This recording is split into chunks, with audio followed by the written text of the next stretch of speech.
آج کل لوگ اپنی جہالت چھپانے کے لیے کہہ دیتے ہیں تقریریں کرنا تو خالی مولویوں کا کام ہے۔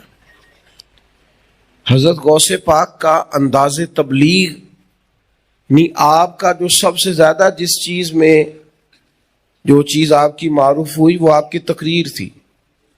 چھوٹی سی مسجد میں خطاب شروع کیا، پھر جامع مسجد میں گئے، پھر عیدگاہ میں ممبر رکھا، پھر شہر کے سب سے بڑے مجمع کے اندر ممبر لگ گیا، اور پھر حال یہ تھا کہ 70 ہزار لوگ انتظار کر رہے ہوتے تھے کہ محبوب سبحانی کب بات ارشاد فرمائے۔ اب نہایت دانائی کے ساتھ گفتگو فرماتے،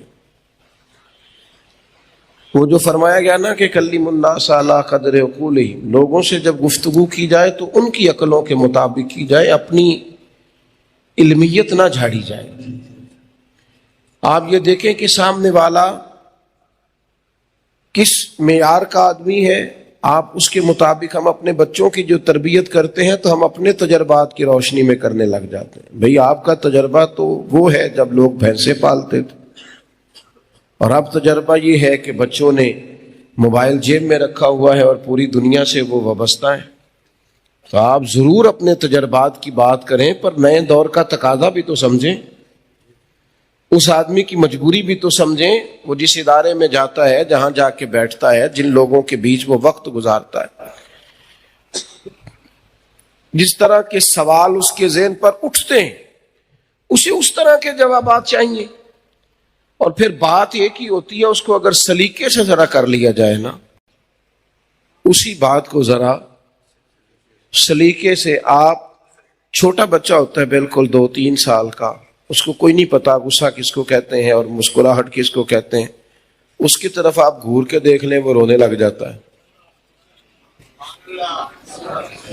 اور آپ اس کی طرف دیکھ کے مسکرائیں وہ بھی مسکرانے لگ جاتا ہے۔ تو لہجے کا اثر تو 3 سال کا بچہ بھی قبول کرتا ہے، تو آپ 18 سال کے بیٹے پر لہجے کا اثر کیا سمجھتے ہیں؟ نہیں ہوتا۔ حکمت، دانائی، تدبر۔ عارف رومی رحمۃ اللہ علیہ فرماتے ہیں کہ ایک شخص نے، ایک بادشاہ نے خواب دیکھ لیا، اس نے خواب میں دیکھا کہ میرے سارے دانت ٹوٹ گئے ہیں۔ ایک معبر کو بلایا، تعبیر کرنے والے کو، اس نے کہا یار وہ میں نے خواب دیکھی ہے، میرے سارے دانت ٹوٹ گئے۔ تو اس نے تعبیر بتائی، کہنے لگا آپ کے سارے رشتہ دار، بال بچے سب آپ کی زندگی میں فوت ہو جائیں گے۔ اس نے تلوار منگائی اور تعبیر بتانے والا بھی قتل کرا دیا۔ اس نے کہا سارے مر جائیں گے، میں نے جی کے کیا کرنا ہے؟ یہ کیسی خبر دے رہا ہے؟ بچوں کے جنازے اٹھاؤں گا؟ بادشاہ لوگ تھے، اللہ تعالیٰ معاف کرے، اس نے معاذ اللہ اتنا بڑا جرم کیا، بندہ مار ڈالا۔ شیخ فرماتے ایک اور بلایا تعبیر کرنے والا، اس سے کہا آپ تعبیر بتائیے۔ تو اس نے کہا تعبیر یہ ہے، بادشاہ آپ کو مبارک ہو، اللہ تعالیٰ اپنے خاندان میں سب سے لمبی عمر آپ کو عطا فرمائے گا۔ بادشاہ نے نا انعام منگوایا اور اس شخص کو انعام سے نوازا۔ تو بات مجھے بتائیے، یہ دوسرے والے نے بات کی ہے، بات اس نے وہی کی ہے نا جو پہلے والے نے کی تھی، لیکن پہلے والے نے کہا تیرے سارے خاندان والے تیری زندگی میں مر جائیں گے، اس نے کہا اللہ تجھے سب سے۔ تو بات اگرچہ بے سلیقہ ہو کلیم، بات اگرچہ بے سلیقہ ہو کلیم، پر بات کرنے کو سلیقہ چاہیے۔ آپ کچھ لوگ ایسے ہیں جو کہتے ہیں فلانا بندہ جی میرا خطیب ہے، تو میں آپ کو 20 شیوخ کی تاریخ بتا سکتا ہوں جو ایک واعظ کی تقریر سننے کے بعد شیخ الحدیث بن گئے۔ ان کی دین کی طرف رغبت اس مبلغ کی وجہ سے ہوئی، اس دائی کی وجہ سے ہوئی، اور بعد میں اللہ نے انہیں اعزاز عطا کیا۔ تو ہم کیا کرتے ہیں؟ ہم سلیقے کے ساتھ، ہم صوفیاء کا جو اصل مشن ہے وہ جذبات کی رو میں بہہ جانا، جذباتی باتیں کرنا، وہ میری کچھ طبیعت اس طرح کی ہے نہیں کہ کوئی ایسی بات کروں، اور موقع بھی مجھے نہیں ملتا، اب زیادہ وقت کے ساتھ مصروفیت زیادہ بڑھ گئی۔ تو ایک جگہ ایک محفل پہ جانے کا اتفاق ہوا، تو وہاں منبر پر اور اسٹیج پر بیٹھنے والے 2-4 لوگ گفتگو کر رہے تھے، اور پھر ان کا یہ بھی اصرار تھا کہ میں بھی ان کی باتوں میں شامل ہوں، حالانکہ کچھ لوگوں کو کچھ باتیں نہیں بھی آتی تو ان سے نہیں بھی سننی چاہیے. تو ایک صاحب کہنے لگے جی میں تے نہ کل گیا سا تے محفل لٹ کے لے آیا. میں انہوں آخیا محفل لٹی دی تے نہیں، محفل نو تے کچھ دے کے آئی دے. تو آپ کو یہ کس نے شوق پیدا کیا کہ آپ لوٹ کے لے آئیں؟ آپ کہیں کہ میں گیا وہاں، میں نے حضور کا ذکر کیا، اللہ نے توفیق دی اور چند آنکھوں میں آنسو بھی آئے. کچھ لوگوں کی توجہ ہوئی مدینہ شریف کی جانب، کچھ کو اپنا سفر حرمین یاد آیا. آپ کیا لوٹ کے لے آئے ہیں؟ مثلا کیا تھوڑی داد امداد مل گئی تو لوٹ کے لے آئے آپ؟ تو میرے بھائی، دانائی، تدبر، تمام اہل تصوف کا یہ نقطہ ہمیشہ یاد رکھیے گا کہ انہوں نے کام وہی کیا ہے جو نبی پاک علیہ السلام کے تمام غلاموں کو کرنا چاہیے، بس ذرا حکمت سے کیا ہے، تھوڑا دانائی کے ساتھ کیا ہے، تھوڑا فہم و فراست کے ساتھ کیا ہے. آپ دیکھیے نبی کریم صلی اللہ تعالی علیہ وسلم نے نا فتح مکہ کے موقع پر جو پالیسی بنائی تھی نا، حضرت سعد ابن عبادہ رضی اللہ تعالیٰ عنہ علم بردار تھے، جھنڈا ان کے ہاتھ میں تھا، تو انہوں نے ایک بیان ایسا دیا جو اس پالیسی کے مطابق نہیں تھا. بندہ بڑا خاص ہے، آدمی بڑا معتبر ہے. ہمارے چینل کو لائک کریں، سبسکرائب کریں، اور مزید ہمیں کمنٹ سیکشن میں بتائیں کہ آپ کس طرح کی ویڈیوز دیکھنا پسند کرتے ہیں. جزاک اللہ. خدمات بڑی عمدہ ہیں، لیکن ماحول اس طرح کا بن گیا ہے کہ حضرت سعد ابن عبادہ سے جھنڈا واپس لیا جائے. اور جھنڈا کسی سے واپس لینے کا مطلب یہ تھا کہ آپ نے کمان واپس لے لی کسی سے، اب ان سے جھنڈا واپس لیا جائے گا. حالات ایسے پیدا ہو گئے، لیکن ان کی کوئی ایسی بڑی غلطی نہیں ہے جس کی وجہ سے لیا جائے، اور تقاضا حالات کا یہ ہے کہ جھنڈا لے بھی لیا جائے. اب کیا کیا جائے؟ حساس آدمی ہے، دل ٹوٹ جائے گا. تو نبی کریم صلی اللہ تعالی علیہ وسلم کی خدمت میں عرض کیا گیا یا رسول اللہ اب کیا کرنا ہے؟ ماحول کچھ اور بن گیا ہے اور شخصیت کا اپنا وزن کچھ اور ہے. تو یہ ہے میرے محبوب پاک کو اللہ نے جو حکمت کے خزانے دیے ہیں. حضور فرمانے لگے جھنڈا تو ان سے واپس لینا ہے. اور اس طرح بھرے مجمع میں اور بھری محفل میں اور لشکر کے بیچ کسی سے جھنڈا لیا جانا، یہ بڑا تکلیف دہ معاملہ تھا.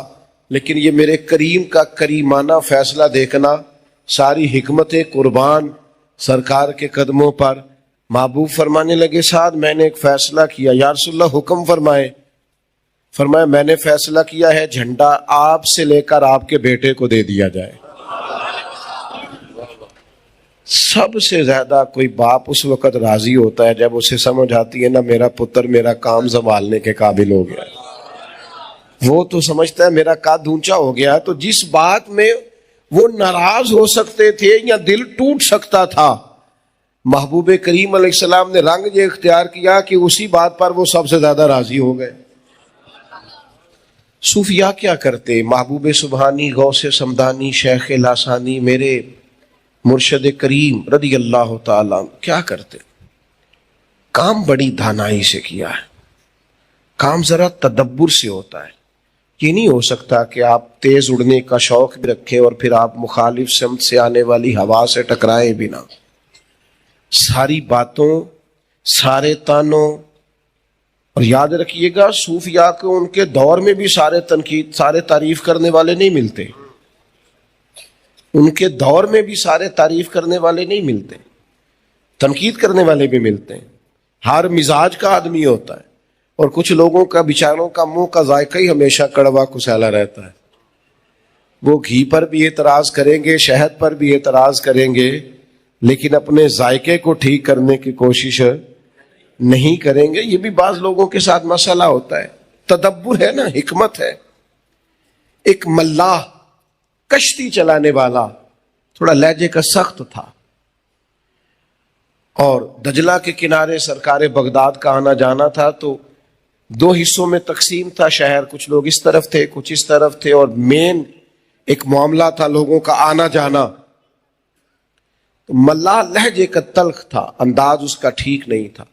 حضرت غوث اعظم رضی اللہ تعالیٰ عنہ سیاحت فرماتے فرماتے دجلہ کے کنارے جو جا نکلے تو ایک شخص کو کھڑے دیکھا وہ رو رہا ہے، تو فرمایا آپ کیوں روتے ہیں؟ تو اس نے کہا حضور یہ ملا فلاں بن فلاں ہے، ہمارا محلے دار ہے، میں بھی جانتا ہوں، آپ بھی جانتے ہیں، میں غریب آدمی ہوں، مجھے دریا کے اس پار جانا تھا، کشتی میں جو بیٹھا ہوں تو اس نے اتار دیا ہے، صرف اس وجہ سے کہ میرے پاس نقد پیسے نہیں تھے۔ میں نے اس سے کہا ہے کہ یار دوبارہ دے دوں گا، لیکن اس نے سب لوگوں کے بیچ میں اتار بھی دیا ہے اور توہین بھی کی ہے۔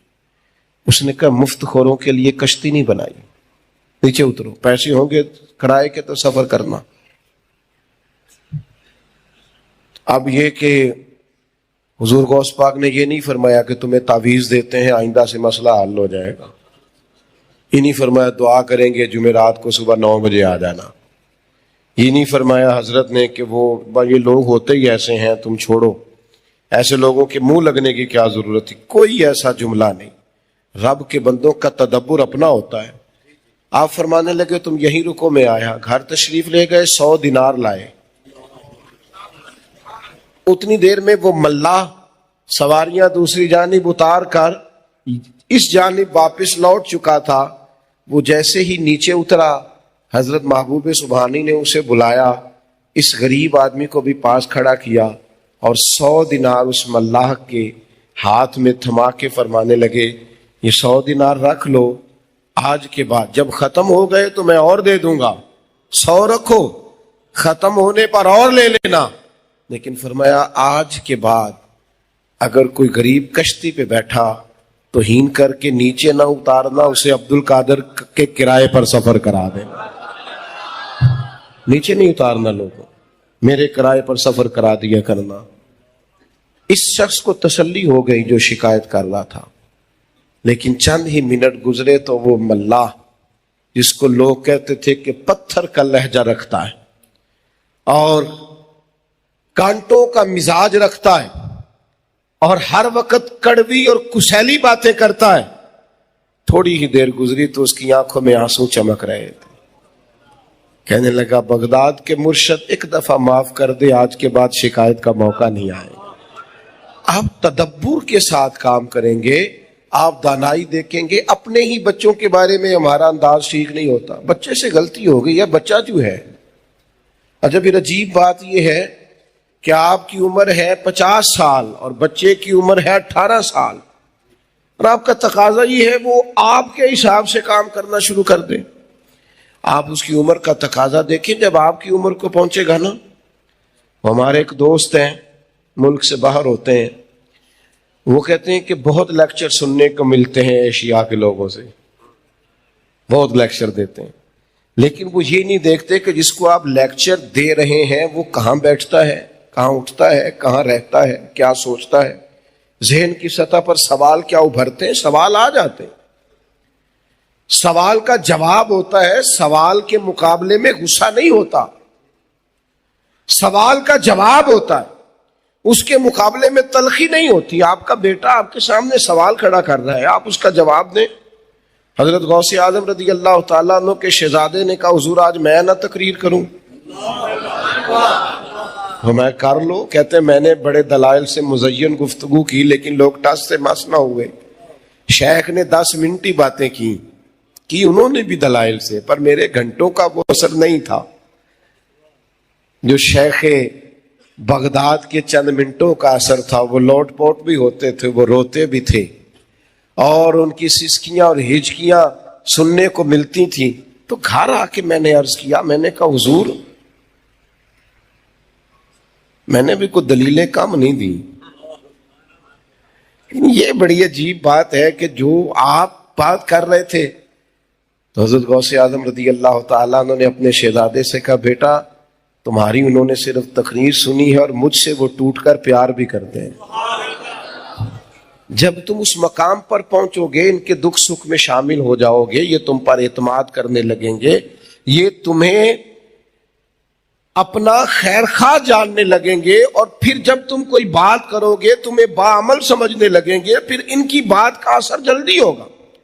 تمہاری سادہ بات بھی ان پر اثر انداز ہوگی، لیکن پہلے تمہیں اس